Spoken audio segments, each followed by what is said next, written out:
اسی عزاخانے میں مجلس شام غریبہ 7 بجے شب مجلس شام غریبہ اسی عزاخانے میں منعقد ہوگی، اور 12 محرم کو صبح 6:30 بجے مجلس سویم سید الشہداء منعقد ہوگی۔ اور 2 اعلانات اور ہیں۔ اسی الحسین میں 9 ربیع الاول کے بعد سارا سال ایک سلسلہ درس و تدریس کا جاری رہتا ہے۔ میں تمام خواتین سے، لڑکیوں سے، بہنوں سے درخواست کروں گا کہ صبح 10 بجے سے 1:30 بجے تک یہاں پر درس کا سلسلہ ہے خواتین کے لیے، لڑکیوں کے لیے۔ آپ اپنے گھر سے اپنی بچیوں کو اور خواتین کو ضرور بھیجا کریں۔ اور قمری مہینے کی ہر دوسری جمعرات کو مغربین سے پہلے دعائے کمیل کا انعقاد بھی کیا جاتا ہے۔ اور عشر ثانی 16 محرم سے عزاخانہ گلستان زہرا ایبٹ روڈ پر منعقد ہوگا 16 سے 21 تک، جس سے قبلہ مولانا حسین گیندی الحسینی صاحب خطاب فرمائیں گے۔ اور 22، 23، 24 محرم کو آیت اللہ عقیل غربی صاحب 3 مجالس اعلیٰ سے امام بارگاہ گلستان زہرا ایبٹ روڈ پر آپ نے خطاب فرمانا ہے۔ اور 5 دسمبر کو شیعہ جامع مسجد حیدر روڈ اسلام پورہ میں جناب قبلہ آیت اللہ عقیل غربی صاحب مسجد صاحب الجمع میں 5 دسمبر بعد از مغربین مجلس اعلیٰ سے خطاب فرمائیں گے۔ مومن کرام تھوڑا تھوڑا آگے تشریف لائیں، خاصی جگہ میرے آگے موجود ہے، خالی ہے، پہلے اس کو پر کیجیے۔ خوش نودی محمد و آل محمد بلندر صلوات۔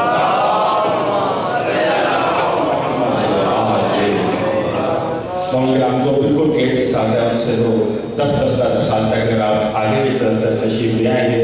یقیناً آج زیارت علم ہے، شبیع کی علم زیارت بھی ہے، تو آپ سے درخواست ہے کہ ابھی سنگت بھی آئے گی، ماتم بھی ہوگا، لہٰذا جتنے زیادہ سے زیادہ مومن اندر آ سکیں ان کو آپ آگے کی طرف تشریف لائیں تاکہ وہ باہر میں پیچھے انہیں جگہ مل سکے۔ آج غازی کا تذکرہ ہے، آج اس ہستی کا ذکر ہے جو نگران تطہیر ہے، ملک وفا کا خالق اکبر ہے، جو مقصد معراج دعا ہے۔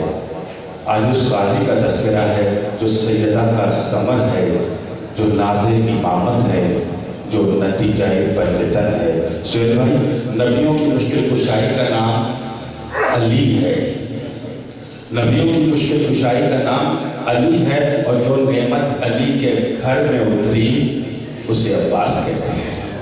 جو نعمت علی کے گھر میں نازل ہوئی اسے عباس کہتے ہیں۔ اور علم حضرت عباس ہے، یہ علم جانتا ہے کتنے علمدار ہوئے، یہ علم جانتا ہے کتنے علمدار ہوئے، کوئی حمزہ تو کوئی جعفر تیار ہوئے، ایسے ویسے بھی کئی بار طلبگار ہوئے، یہ علمدار فقط حیدر کرار ہوئے۔ جب چھڑا ساز وفا نیند سے جاگا ہے علم، دست عباس میں سونے پہ سہاگا ہے۔ جب چھڑا ساز وفا نیند سے جاگا ہے علم، دست عباس میں سونے پہ سہاگا ہے علم۔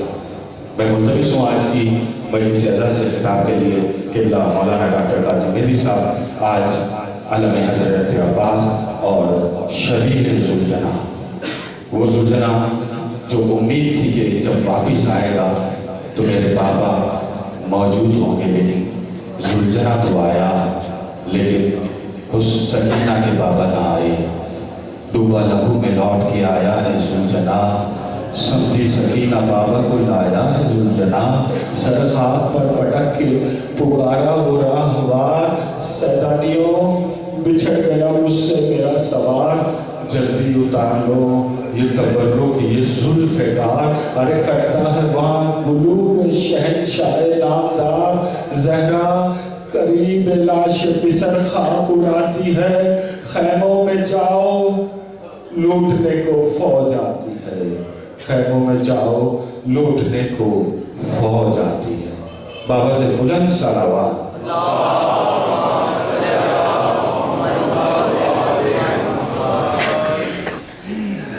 رحم اللہ من قرأ الفاتحہ۔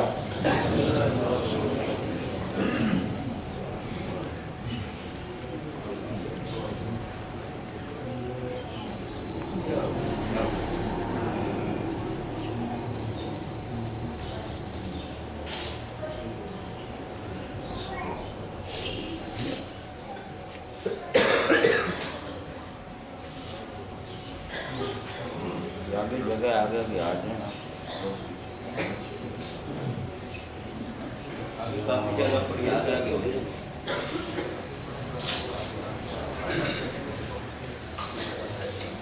خوشنودی محمد و آل محمد بلند تر صلوات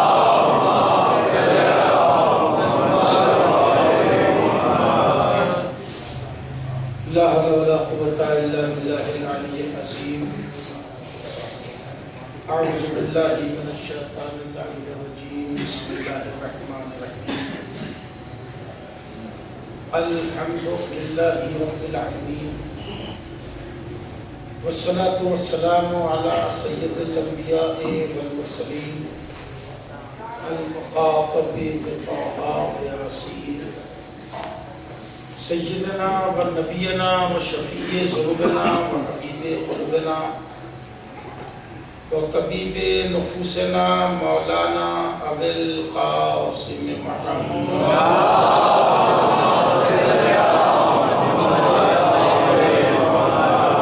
وآله الطيبين الطاهرين المعصومين المنتجبين الغر الميامين ولعنة الله على أعدائهم وقتلتهم وغاصبي وحقوقهم أجمعين من يومنا هذا إلى قيام يوم الدين أما بعد فقد قال الله سبحانه تبارك وتعالى في كتابه المبين وأصدق القائلين بسم الله الرحمن الرحيم ورتل القرآن ترتیلا صلوات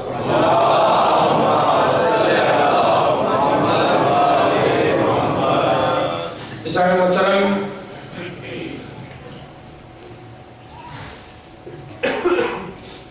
اذکار نماز اور اہل بیت اس موضوع پر گفتگو اپنے آخری مراحل سے قریب ہو رہی میں نے آپ کی خدمت میں عرض کیا کہ پروردگار عالم نے سلیقہ تلاوت یہ دیا کہ قرآن کو ٹھہر ٹھہر کے پڑھو تاکہ جو تم پڑھ رہے ہو وہ تمہارے حافظے میں بھی محفوظ ہو اور تمہیں سمجھ میں بھی آئے ذکر نماز میں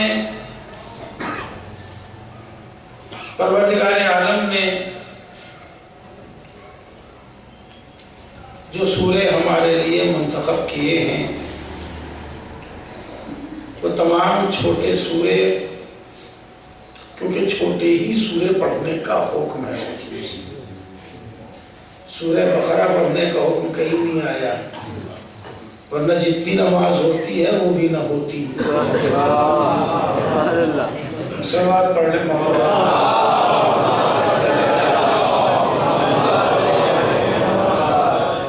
اس میں ہمارے دوہرے فائدے ہیں ایک فائدہ تو یہ ہے کہ ہم اپنی آرزویں اپنی خواہشات اپنی ضرورتیں اللہ کی بارگاہ میں پیش کریں انہی سوروں کی بدولت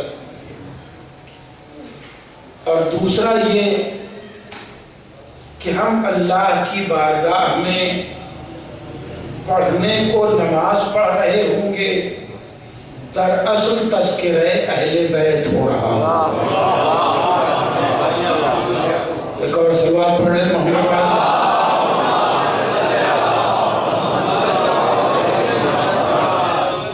انہی سوروں میں پروردگار عالم نے ہمیں کہیں کہیں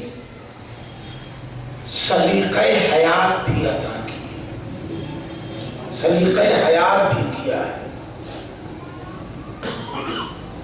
اس لیے بھی تاکید ہے کہ ورتل القرآن ترتیلا قرآن ٹھہر ٹھہر کے پڑھو کہ ایسا نہ ہو کہ جو ہم تمہیں سمجھانا چاہ رہے ہیں وہ بات تمہاری سمجھ میں نہ آئے ذکر اہل بیت کا ایک عجیب سا سورہ کہ جو سورے کو تقویت قلب کے لیے پڑھا جائے جس سورے کو پروردگار عالم کی خصوصی رضا اور توجہ کے لیے کہا جائے، اس میں ذکر اہل بیت کا ذکر اہل بیت بھی ہے اور ہماری اصلاح کے زاویے بھی ہیں۔ ارشاد ہوتا ہے بسم اللہ الرحمن الرحیم والضحیٰ واللیل اذا سجا ما ودعک ربک وما قلی۔ میرے حبیب، یہ ڈھلتے ہوئے دن اور پھیلتی ہوئی راتوں کی قسم،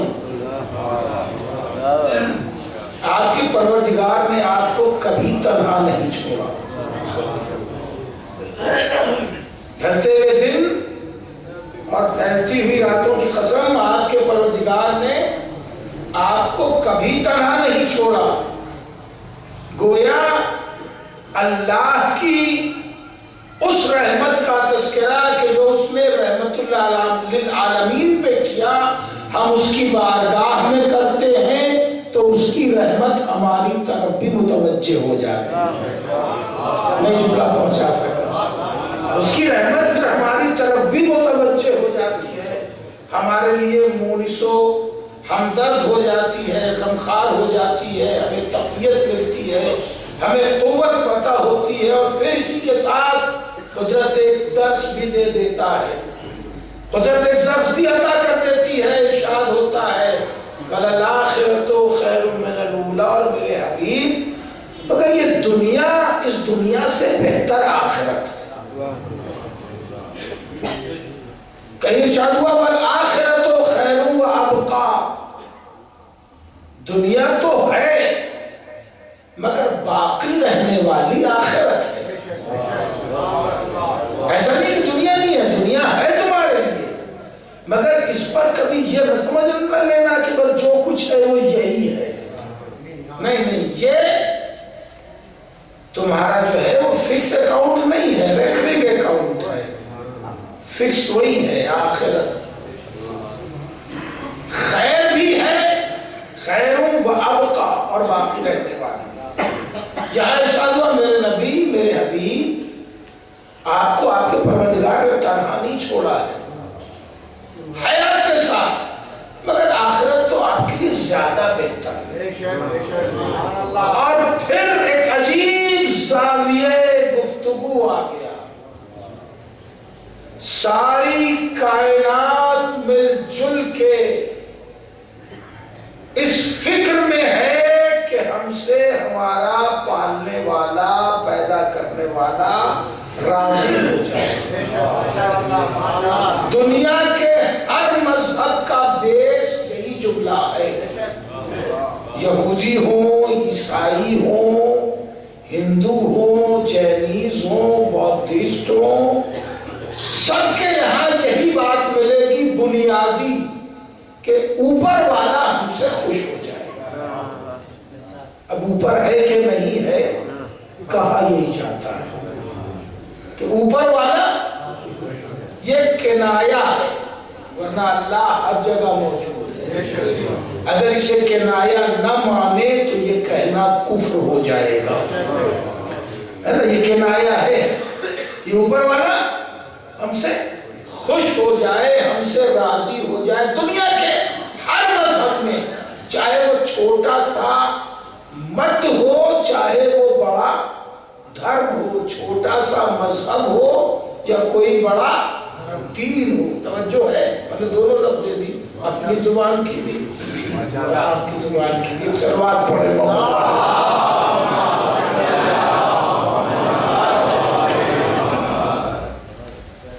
سب کی بنیاد یہی ہے کہ اللہ ہم سے راضی ہو جائے۔ ہمارے سارے عمل کاہے کے لیے ہے؟ نماز قربتاً للہ، روزہ قربتاً للہ، حج قربتاً للہ، خمس زکوٰۃ اگر نکالتے ہیں تو، جب نکالتے ہی نہیں تو نہ قربت ہے نہ نکالنا ہے، بات ختم ہو۔ قربتاً للہ، ہر عمل ایک روپیہ بھی دیتے ہیں تو نیت یہی رہتی ہے کہ دیتے اس سے ہیں مگر خوش وہ ہو جائے، راضی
حبیب آپ کا یہ قرآن پڑھ رہا ہوں جس سے چاہیے ترجمہ کرا دیں.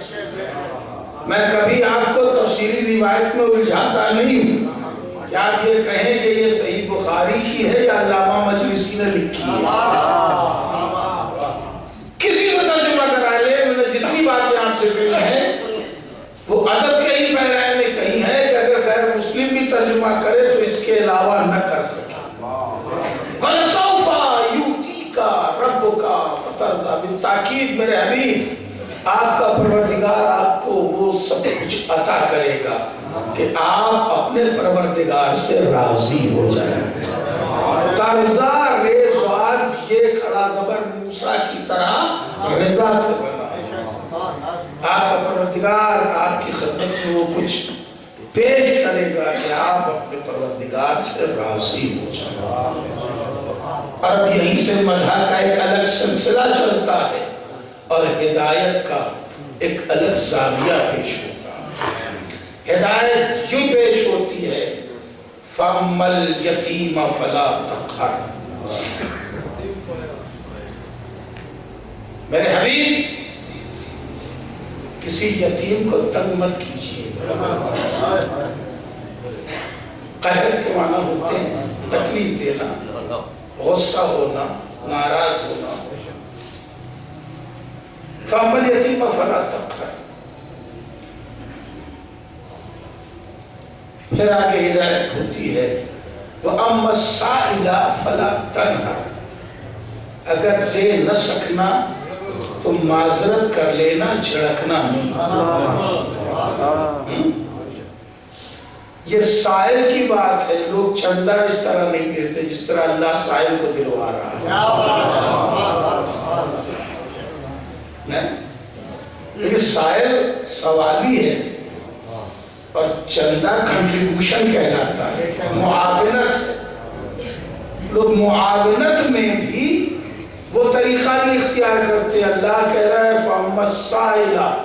سائل تو کوئی بھی ہو سکتا ہے اور کچھ بھی مانگ سکتا ہے. کوئی بھی ہو سکتا ہے اور کچھ بھی مانگ سکتا ہے. قدرت تہذیب عطا کر رہی فَأَمَّا السَّائِلَ فَلَا تَنْهَرْ. دیکھو اگر کوئی سوالی آ جائے, تم سے کوئی سوال کر لے, اسے جھڑکنا نہیں. مولا فرماتے ہیں جس نے, مولا متقیان فرماتے ہیں جس نے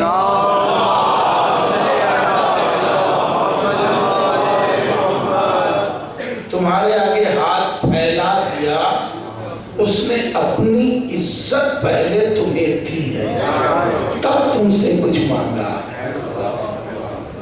یہ سمجھنا کہ اس نے تمہیں کچھ دیا نہیں, صرف تم ہی دے رہے نہیں. پہلے اس نے اپنی عزت, اپنا وقار, اپنی حشمت تمہارے ہاتھ میں رکھی ہے, تب تم اسے کچھ دے رہے ہو. شاید اسی کی بنیاد پہ قدرت یہ کہہ رہی ہے وَأَمَّا السَّائِلَ فَلَا تَنْهَرْ. معذرت کرو, انکساری سے, اسے جھڑکنا نہیں. وَأَمَّا بِنِعْمَتِ رَبِّكَ فَحَدِّثْ. اور جو اللہ نے تمہیں نعمتیں بیان کی ہے اسے تم اپنی عقل کی کارستانی نہ سمجھ لینا. پتہ نہیں یہ لفظ آپ کے یہاں بھی آیا ہے نہیں آیا. ہمارے لفظ بولا جاتا ہے جگاڑ. آ گیا, انپوٹ ہو گیا ہے. ہندی ہی کا لفظ اس لیے میں اپنا کہہ رہا ہوں. آ گیا ہے یہ لفظ, بڑا دور دور تک گیا ہے.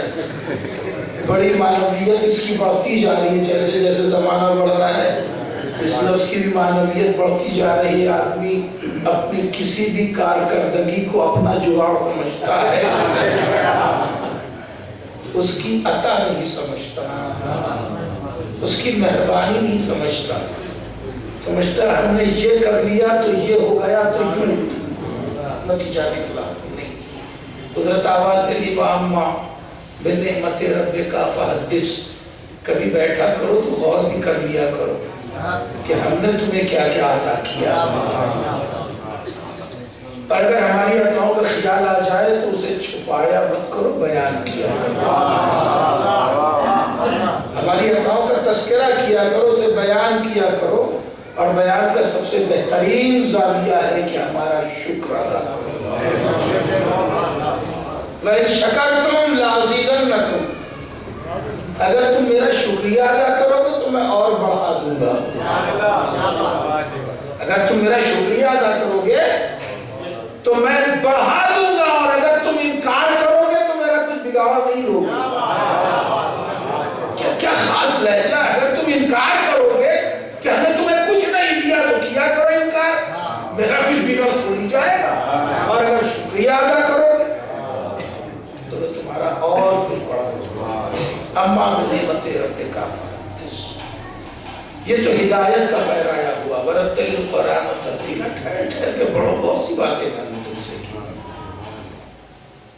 اور مدح کا پہلو جو ان دو آیتوں کے درمیان ہے، وَلَسَوْفَ يُؤْتِيكَ رَبُّكَ فَتَرْضَىٰ، میرے حبیب میں آپ کو وہ کچھ عطا کروں گا کہ آپ اپنے پروردگار سے راضی ہو جائیں گے۔ کیا عطا کر کے راضی کرنا چاہتا ہے؟ أَلَمْ يَجِدْكَ يَتِيمًا فَآوَىٰ، میرے حبیب میں نے آپ کو یتیم پایا تو اپنا سہارا عطا کر دیا۔ کس طرح خوش کر رہی ہے قدرت اپنے حبیب کو، أَلَمْ يَجِدْكَ يَتِيمًا فَآوَىٰ، میں نے آپ کو بے سہارا پایا، یتیم پایا تو میں نے آپ کو سہارا دے دیا۔ وَوَجَدَكَ ضَالًّا فَهَدَىٰ، اور میں نے آپ کو پریشان اور سوالی پایا تو میں نے آپ کو راستہ بتا دیا۔ وَوَجَدَكَ عَائِلًا فَأَغْنَىٰ، اور میں نے آپ کو کمایا پایا تو سرمایہ دار بنا۔ سلوات پڑھ لیں محمد والے۔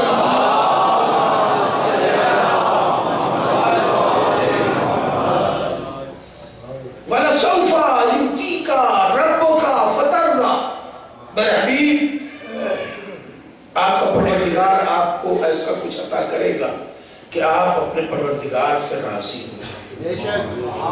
یعنی اپنے حبیب کو راضی کرنے کے لیے قدرت نے جو عطائیں کی ہیں اسے کہیں ابو طالب کہتے ہیں، کہیں خدیجہ کہتے ہیں، کہیں علی ابن ابی طالب کہتے ہیں۔ صلوات پڑھیں۔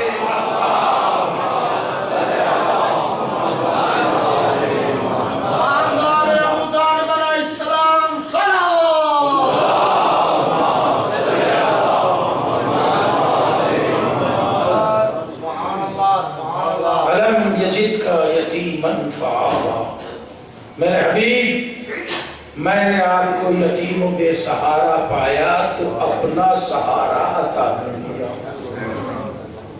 اپنا سہارا عطا کر دیا۔ وَوَجَدَكَ ضَالًّا فَهَدَىٰ، اور میں نے آپ کو پریشان پایا تو میں نے آپ کو راستہ بتا دیا، ہدایت کر دی، راستہ بتا دیا۔ وَوَجَدَكَ عَائِلًا فَأَغْنَىٰ، اور میں نے آپ کو کمایا پایا تو سرمایہ دار۔ کسی بھی کام کو آگے بڑھانے کے لیے تین طاقتوں کی ضرورت ہے۔ ایک ہوتی ہے مین پاور جسے کہتے ہیں، قوت بازو، سہارا۔ دوسری طاقت ہوتی ہے دولت، پیسہ، تاکہ اس کام کو کیا جا سکے۔ تیسری طاقت ہوتی ہے سرپرستی۔ یہ تین طاقتیں جسے مل جائیں وہ پروجیکٹ کبھی ناکام نہیں ہوتا۔ میرا جملہ اگر پہنچ رہا ہے تو میں شاید کسی منزل سے عہدہ برابر ہو جاؤں۔ اللہ نے آخری کتاب، آخری شریعت، آخری دین عطا کیا اسے جو یتیم عبداللہ ہے۔ میں بات کیجیے عزیزو، یتیمی سے بڑی کوئی کمزوری نہیں ہے۔ اسی لیے قدرت نے کہا فَأَمَّا الْيَتِيمَ فَلَا تَقْهَرْ، ممکن اگر ہو تو کسی نہ کسی یتیم یتیم کی سرپرستی کر رہی ہے۔ حالانکہ ہماری تہذیب یہ بنتی جا رہی ہے کہ جہاں کوئی بھی سبب ایسا ہمارے سماج میں پیدا ہو جائے کہ کوئی یتیم وجود میں آتا ہے تو ہم وہ گلی چھوڑ دیتے ہیں۔ کوشش کیجئے کہ کسی نہ کسی یتیم کے دور دراز کا بھی ہو تو اس کا سہارا بن جائے، اس لیے کہ اللہ کی نگاہ میں اس سے بڑی کوئی خدمت نہیں ہے، کیونکہ اس خدمت کو قدرت نے اپنا کام کہا ہے۔ خدمت کون کر رہا ہے؟ ابو طالب کر رہے ہیں۔ مال کون رہا ہے؟ ابو طالب پاک رہے ہیں۔ مشقت کون برداشت کر رہا ہے؟ ابو طالب برداشت کر رہے ہیں۔ اور قدرت کچھ تانے جیسا لہجہ اختیار کر کے، کچھ تانے جیسا لہجہ اختیار کر کے اپنے حبیب سے کہہ دے رہی ہے، علم یہ جت کا یتیم افرا ہوا، میرے حبیب کیا میں نے آپ کو بے سہارا پایا تو اپنا سہارا نہیں دے دیا؟ توجہ ہے۔ دیکھیں کسی کام کو آدمی اپنا کام جب کہتا ہے جب اس کا معیار بلند ہو، کبھی گھٹیا کام کو آدمی اپنا کام نہیں کہتا، ہمیشہ بڑھیا کام کو ہی اپنا کام کہتا ہے، اس میں کوئی نقص نہ ہو۔ وہ کام کتنا بلند ہوگا جسے اللہ اپنا کام کہہ رہا ہو۔ میرے حبیب میں نے آپ کو سہارا دیا ہے، یہ میرا سہارا ہے، یہ میری سرپرستی۔ تو گزارش کر رہا تھا کہ کہیں بھی کوئی بھی دور دراز بھی ڈھونڈے سے بھی کوئی مل جائے تو کوئی یتیم اس کی سرپرستی کسی بھی طرح کتنی بھی جتنی ممکن ہو ضرور کرنا شروع کر دیجیے، اس لیے یہ بڑا کام ہے۔ نبی کریم ارشاد فرماتے ہیں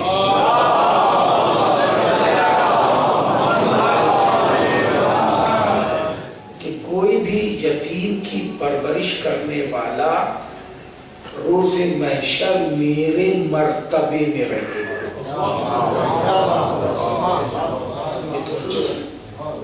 میرے مرتبے میں رہے گا، یعنی جہاں اللہ مجھے بٹھائے گا، مجھے اٹھائے گا، مجھے رکھے گا، پرورش یتیم کرنے والے کو میرے ساتھ ساتھ رکھے گا۔ ہم اور یتیم کا پرورش کرنے والا میرے شانہ بشانہ رہے گا۔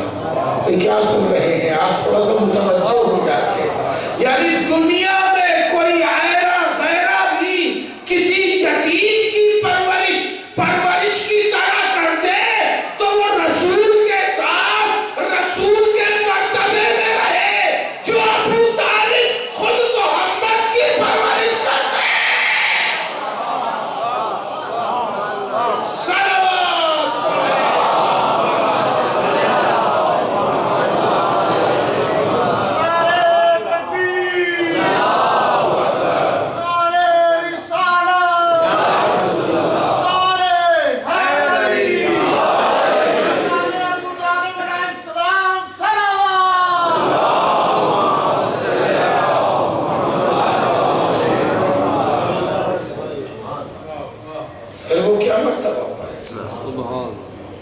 کوئی اور رسول کے ساتھ ان کے مرتبے میں رہے، ان کے کلاس میں رہے، تو جس نے خود رسول ہی کی پرورش کی وہ پھر کہاں رہے گا؟ اب زمانہ کچھ بھی کہا کرے، ہمارے میزبان نے ہمیں جہاز کا ٹکٹ دے دیا، ہم جہاز سے آ گئے۔ آپ کہا کیجئے کہ مولانا پیدل انڈیا گئے، اب اور کوئی مثال نہیں دے سکتا۔ اب آپ کہا کیجئے بھئی آپ کے کہنے سے ہماری زندگی کی سہولت تو کم نہیں ہو جائے گی۔ ہاں آپ کی نیت کا فطور ضرور پتہ چل جائے گا۔ بھئی توجہ ہے، رسول کہہ رہے ہیں، میرے سرکار کہہ رہے ہیں کہ جو یتیم کو پالے گا وہ ہمارے کلاس میں رہے گا، ہمارے درجے میں رہے گا، ہمارے ساتھ رہے گا۔